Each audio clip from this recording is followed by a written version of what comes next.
여러분, 기독교의 역사는 반전의 역사라고 해도 과언이 아니죠. 어떻게 보면 이 자리에 서서 설교하는 저나 여러분들이 바로 그 증인이라고 할 수 있습니다. 그럼 성경 가운데 최고의 반전 사건은 무엇일까요? 예수님께서 죽으셨다가 3일 만에 부활하신 사건이죠. 다 끝났다. 소망이 없어졌다. 그런데 3일 만에 주님께서 예수 그리스도께 부활하심으로 사망에서 생명으로 옮겨졌고 영원한 기쁨이 우리에게 주어진 것을 믿으시기를 바랍니다. 그리고 우리가 지금 살펴보고 있는 사도행전에서 그 반전의 역사는 계속 일어납니다. 무식쟁이였던 그 제자들, 오순절 날에 주의 성령을 받고 어떻게 변했습니까? 용기도 없고 말도 잘 못했던 베드로와 요한이 그 유대 지도자 앞에서 당당하게 얘기하는 모습을 보십시오. 그리고 첫 번째 순교자인 스데반 집사가 죽었습니다. 그렇죠? 그럼 끝난 거잖아요. 근데 하나님께서는 그 반전의 주인공이 되시기에 그 순교를 통해서도 하나님께서 역사하시니까 복음이 예루살렘을 넘어서 유대와 사마리아와 전파되는 것을 우리는 확인하고 있습니다. 오늘 읽었던 사도행전 12장에서도 그런 일이 일어납니다. 앞부분에 보시면 당시 본붕왕이었던 헤롯 왕은 요한의 형제 야고보를 칼로 죽입니다. 몰고 베어 굉장히 잔인하게 죽이죠.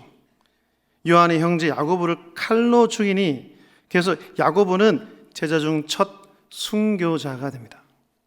근데 기독교 인물 가운데 첫 번째 순교자는 스데반이고 제자들 가운데 그 첫 번째 순교자는 요한의 형제, 사도 요한의 형제 야고보라는 사실을 잘 기억했으면 좋겠습니다.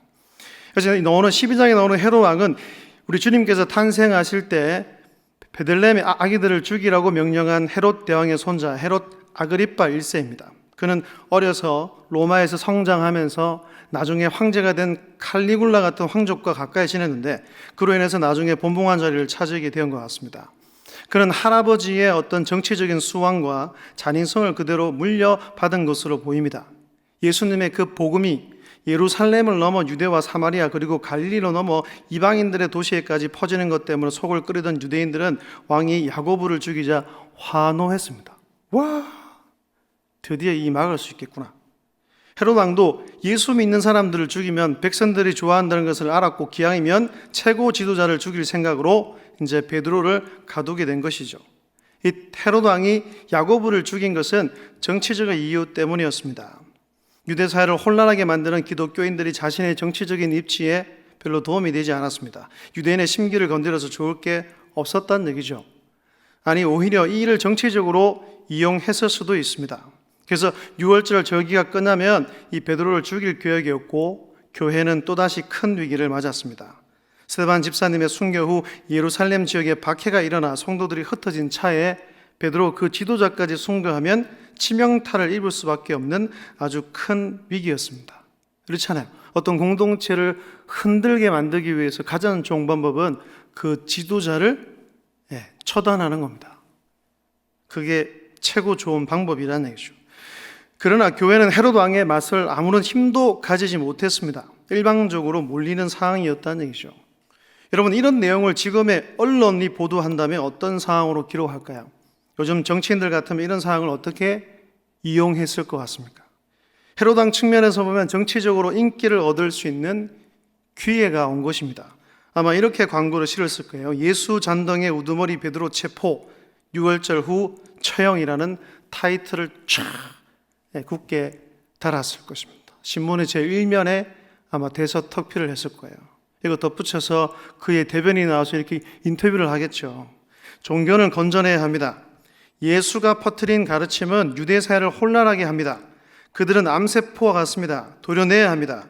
헤롯 왕께서는 여러분이 바라는 바를 잘 알고 있습니다. 우두머리인 베드로가 죽으면 예수당도 그 도를 따르는 무리도 사라질 것입니다.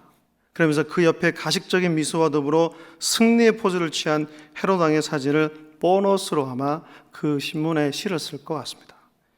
여러분, 교회가 핍박을 받는 이런 상황은 지금도 다를 바가 없습니다. 과거에도 있었고 현재도 일어나고 있습니다. 현재 세계 여러 지역 교회들이 잔인한 권력의 핍박을 받고 있죠. 북한, 중국, 이슬람권이나 아프리카 여러 지역의 교회들을 보십시오. 뉴스를 통해 심심찮게 접하게 됩니다. 예수 믿는 사람을 집단으로 폭행한 사건, 이상한 곳으로 끌고 가 감금시킨 사건, 심지어 총으로 죽이거나 사람을 불태워 죽이는 사건 등 종교의 자유가 있는 우리나라에서는 상상도 할 수 없는 일들이 지금도 세계 곳곳에서 일어나고 있습니다. 왜요? 예수 신앙을 가졌다는 이유만으로죠. 저는 굉장히 감사하며 살아야 합니다. 대한민국이 좋은 나라예요. 저는 아직 세계 여행을 많이 안 가봐서 하는데 유튜브들이 하는 얘기입니다. 세계에 나가서 여행을 하다 보면 대한민국만큼 살기 좋은 나라가 없다는 것입니다. 근데 계속 우리나라는 청년들부터 해서 헬조선이란 말이 끊이지 않고 있다는 얘기죠. 그런데 그런가 하면 신앙의 자유가 보장된 나라에서도 악의적 요론에 의해 공격받는 교회들이 많습니다. 교회를 싫어하는 사람들은 교회를 시대에 뒤처진 마치 범죄 집단처럼 구석으로 몰아붙입니다. 세속적인 쾌락과 욕망의 문화 역시 교회를 밀어붙이죠. 교회는 기러기다 하고 숨이 끊어지기 직전까지 몰리기도 합니다. 코로나 이후 우리나라에서도 여론이나 사람들이 교회를 대하는 태도를 한번 보십시오. 기가 막히죠. 교회에 대한 악의적인 보도가 너무 많습니다. 다른 종교들에 대해서는 관대하면서 유독 기독교에 대해서는 아주 비판적입니다. 최근에 나오는 드라마나 영화를 봐도 마찬가지죠. 유행했던 오징어 게임을 보십시오. 왜 목사님이 딸이 나와야 됩니까, 거기? 왜 집사가 나와야 되냐고요? 이해를 못하겠죠, 저는. 우호적인 내용이 없습니다.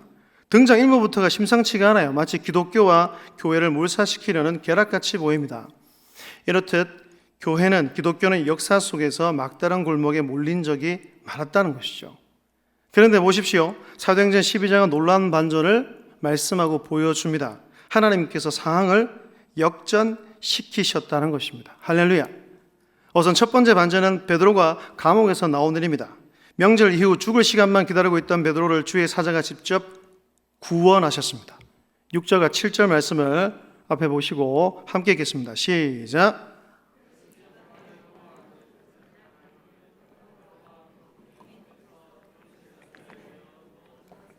바수꾼들이 문 밖에서 옥을 지키더니 호련히 주의 사자가 나타나매 옥중에 광채가 빛나며 베드로의 옆구리를 쳐 깨워 이르되 급히 일어나라 하니 쇠사슬이 그 손에서 벗어지더라. 아멘. 베드로의 쇠사슬이 풀렸고 주의 사자 인도를 받아 감옥 밖에 나오게 됩니다. 그 후 마가 요한의 어머니 마리아의 집으로 갔고 거기 모여서 함께 기도하고 있던 성도들과 반갑게 죄를 하였습니다. 그들의 간절한 기도에 하나님께서 응답하신 것이죠. 이거 두 번째 반전은 야고보를 죽였고 베드로를 죽이려 하던 헤롯 아그리파 1세의 죽음입니다.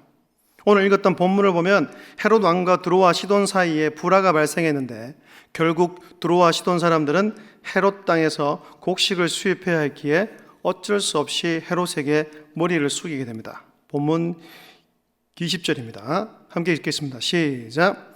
헤롯이 드로와 시돈 사람들을 대단히 노여워하니 그들의 지방이 왕국에서 나는 양식을 먹는 까닭에 한 마음으로 그에게 나와 왕의 침소 맡은 신하 블라스도를 설득하여 화목하기를 정한지라. 아멘. 두로와 시돈에서 생산이 안 되는 것이 딱 하나 있었는데 그것이 바로 먹을 것, 식량이 부족했다는 얘기예요. 근데 그것 말고는 책을 찾아보니까 그 외의 자원은 굉장히 풍부했습니다. 그런데 그것만 풍부하면 뭐합니까? 사람은 먹고 살아야 되니까. 그러니까 이게 식량을 공급권을 쥐고 헤롯이 두로와 시돈을 조종하고 쥐락펴락했다는 것이죠. 그래서 두로와 시돈 사람들은 헤롯과 관계가 좋지 않았지만 항상 대리인을 통해서 줄을 대고 고개를 숙이고 있던 입장이라는 얘기입니다. 그래서 어느 날 화해를 위한 잔치를 열게 되었는데 헤롯은 거기에 모인 백성들에게 연설을 했고 아부하게 좋아하는 백성들은 신의 소리라고 하면서 그를 신처럼 추앙했습니다.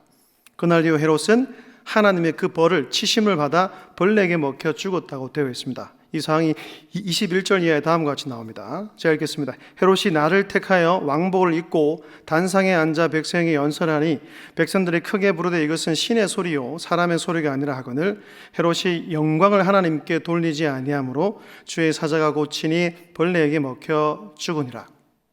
헤롯이 영광을 하나님께 돌리지 아니함으로 라고 되어 있죠. 이것은 단순히 헤롯이 이때만 하나님에게 영광을 돌리지 않았다는 말이라기보다는 그가 평생 삶을 사는 방식이 그랬다는 뜻입니다.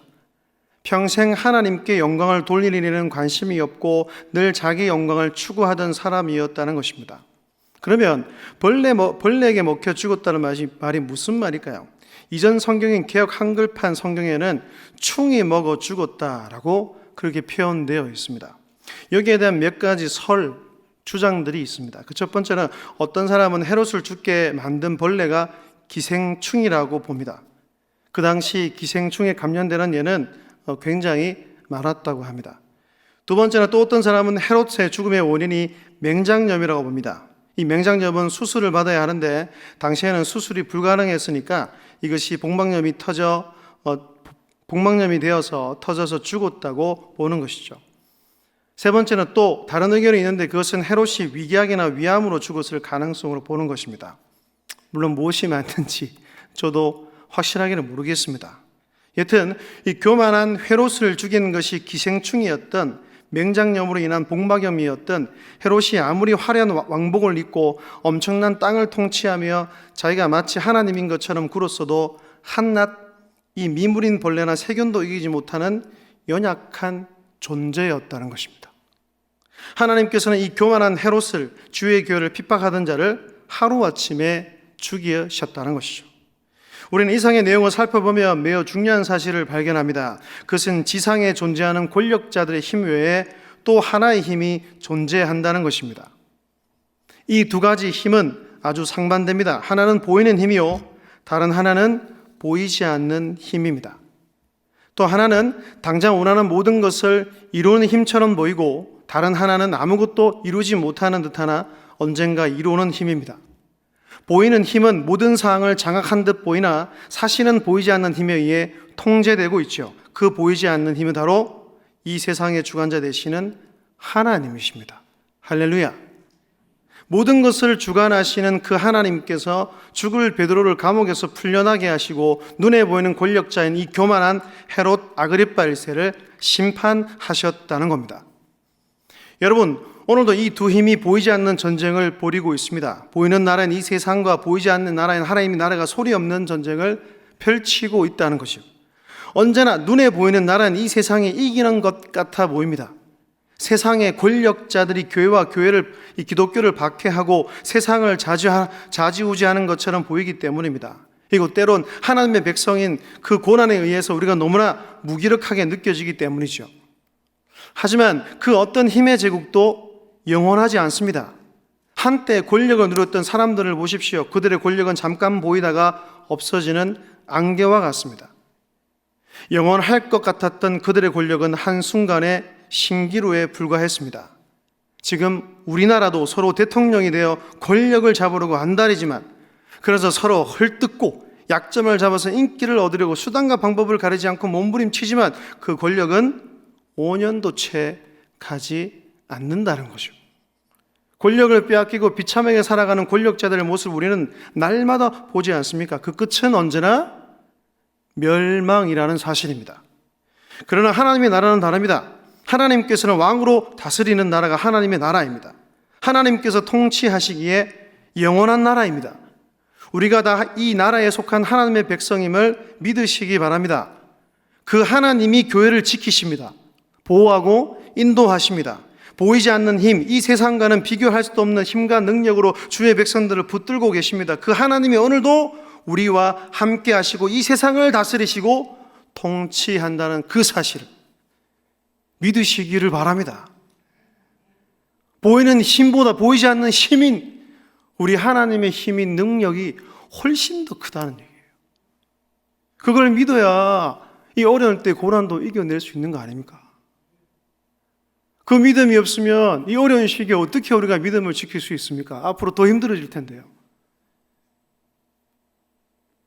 잠시 고통받는다고 해서 좌절하지 마십시오. 교회와 기독교가 손가락질 받고 이 세상으로부터 조롱받는다고 해서 분노하지 마십시오. 마귀의 계략에 의해 교회가 없어질 것 같지만 절대로 그렇지 않습니다. 그런 일은 일어나지 않습니다.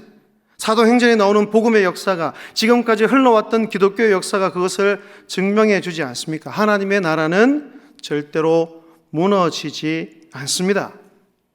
지금은 지는 것 같지만 최후의 승리자가 될 것입니다. 지금도 살아계시는 하나님을 굳게 믿고 그분을 의지하는 것이 중요합니다. 우리의 상황과 형편을 반드시 역전시켜 주실 것입니다. 그 믿음으로 고난 가운데서도 인내하고 날마다 주님을 따라 좁은 길로 걸어가는 여러분 모두가 다 될 수 있기를 주님의 이름으로 축복합니다. 그러면 이 땅에서 견디기 힘든 상황에 몰려 숨을 쉬기 어려울 때, 보이지 않는 힘이 점점 희미하게 느껴질 때 하나님 나라의 백성들은 과연 무엇을 해야 할까요? 여러분, 그렇잖아요. 사도행전 12장에 나오는 백성들이 무엇을 했습니까? 야고보가 죽었어요. 그리고 그들의 수장인 베드로가 잡혀갔습니다. 그런데 성경은 그들이 함께 모여 기도했다고 말씀합니다.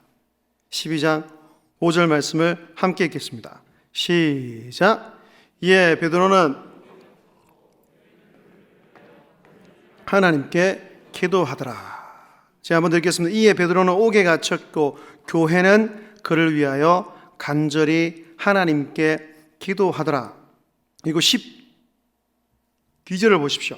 마가라 하는 요한의 어머니 마리아의 집에 가니 여러 사람이 거기에 모여 기도하고 있더라. 교회가 간절히 기도하고 있더라. 여러 사람이 기도하고 있더라. 바로 이것입니다. 교회가 기도한 것은 물론 그 상황에서 그것밖에는 할 수 있는 일이 없기 때문이기도 했지만 기도야말로 그들이 가진 가장 강력한 무기였기 때문이었습니다. 기도가 하나님의 도움을 받는 길임을 그들은 확실히 믿었습니다. 여러분, 세상은 기도하는 사람을 비웃지만 하나님께서는 기도하는 사람을 비웃지 않고 오히려 기뻐하시며 찾으신다는 겁니다. 기도는 최후의 방법이 아니라 최고의 방법, 최선의 방법임을 믿으시기를 바랍니다. 여러분, 믿음의 눈으로 하나님을 바라보십시오. 눈앞에 골리앗이 아닌 더 큰 하나님을 바라보았던 다윗의 믿음을 모두가 가지기를 소원합니다. 그리고 그 믿음으로 위대하신 하나님의 이름을 부르고 이 고난의 때에 살아계신 하나님께 부르짖는 여러분이 될 수 있기를 바랍니다.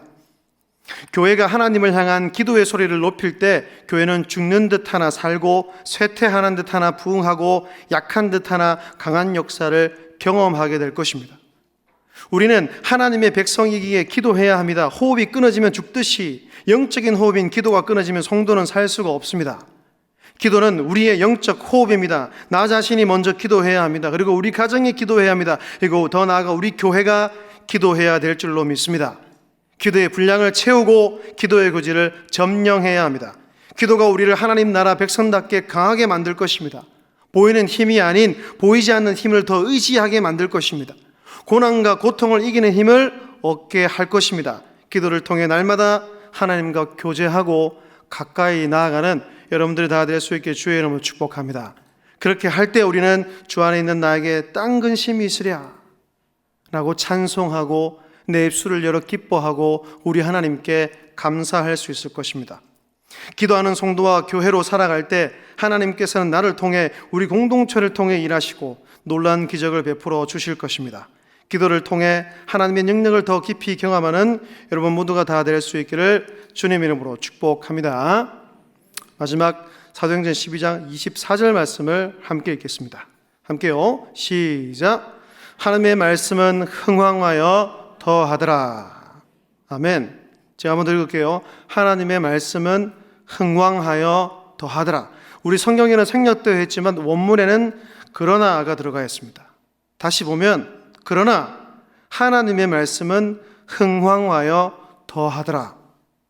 헤롯 왕의 그 비참한 최후와 현재 교회 상황을 아주 대조시키고 있지요. 누가는 이 문장을 통해 교회의 상황이 완전히 역전되었다고 선언하고 있는 것입니다. 할렐루야! 이처럼 하나님의 능력은 인간의 계획을 뒤엎으시고 그 대신 자신의 계획을 반드시 이루어 가십니다. 인간의 계획이 아무리 치밀하고 뛰어나다 하더라도 하나님의 계획은 그 어떤 것도 막을 수 없다는 겁니다. 이렇듯 최후의 승리는 우리의 몫입니다. 우리 주님이 승리하셨기에 우리도 반드시 승리하게 될 것입니다. 그 주님이 오늘도 살아계시고 우리와 함께 하십니다. 우리 가정과 교회를 지키십니다. 하나님을 바라봄으로 십자가를 의지함으로 힘을 내십시오. 하나님의 약속을 굳게 믿고 인내하십시오. 오랜 현실에 주저앉지 말고 하나님의 약속을 굳게 붙들고 한 걸음 한 걸음 천국문을 향해 나아가는 여러분이 되시기를 바랍니다. 다시 오실 재림의 주님을 소망하면서 날마다 승리하게 하실 주님과 동행하는 삶을 사는 여러분이 다 될 수 있기를 주님의 이름으로 축복합니다. 그러나 하나님의 말씀은 흥황하여 더하더라. 그 교회의 역사, 그 복음의 역사가 정말로 이 13장부터 여러분들이 진짜 목도하게 될 것입니다. 하나님은 살아계십니다. 지금도 여전히 살아계십니다. 그걸 믿는 믿음으로 사는 게 우리 성도이니 제발 그 믿음 잘 붙들고 이 고난할 때에 우리 더욱더 주님을 바라보며 또 바짝 엎드리고, 제가 말씀드렸죠. 이제 12월입니다. 12월. 그죠? 오늘 보니까 12월 1일이더라고요. 한 달도 채 남지 않았습니다. 신앙생활 잘하는 방법은 딴 게 없습니다. 자신을 돌이켜보는 겁니다. 잘 달려왔나? 근데 성도는 잘 달려온 것만 중요한 게 아니에요. 누구를 위해서 달려왔냐는 거예요. 네가 왜 사는가? 왜 일하는 거야? 우리 학생들은 왜 공부하느냐는 거예요. 그것을 잘 돌이키시고 날마다 하나님으로 가까이 나아가고 하나님과 교제하는, 또 날마다 기도가 끊이지 않는 우리 모든 민족교회가 될 수 있기를 주님의 이름으로 축복합니다.